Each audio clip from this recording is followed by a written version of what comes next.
दशकं 40 नारायणाखिलगुरु भगवन्नमस्ते सर्वत्र गोविन्दनामसङ्कीर्तनं गोविन्दा गोविन्द श्रीहरये नमः।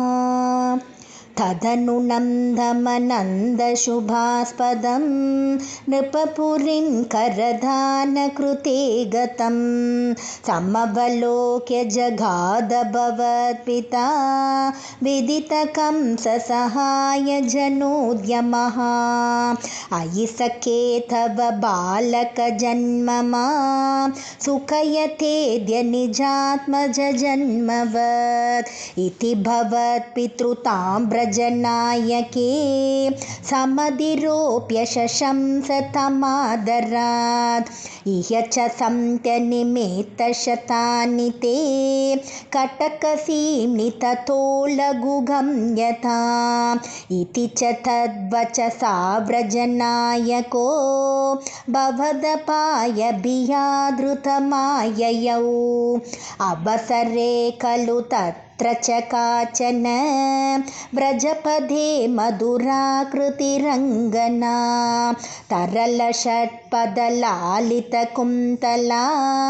कपटपोतकते निकटं गता सपदि सारुदबालकचेतना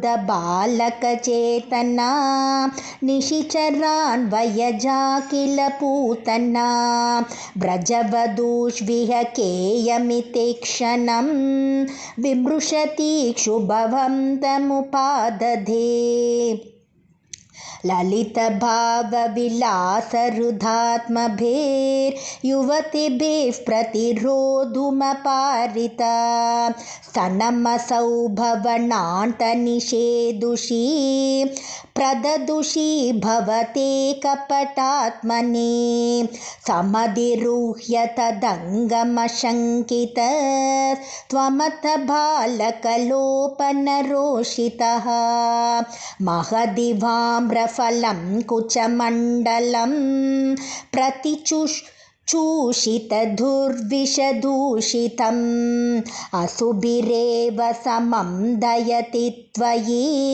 स्तनमसौ स्तनितोपमनिस्वना निरपधद्भयदायिनि जंवपो प्रतिघता प्रविसार्य भुजावभौ भयदघोषणभीषणविग्रह श्रवणदर्शनमोहितवल्लवे व्रजपदे ददुरस्थलकेलनं ननुभवन्तमगृह्णत गोपिकाः भुवनमङ्गलनामभिरेव ते युवतिभिर्बहुधा कृतरक्षणः त्वमयिर्वातनिकेतननाथमा अगधयन् कुरुतावकसेवकम् सर्वत्र गोविन्दनामसङ्कीर्तनं गोविन्दा गोविन्द।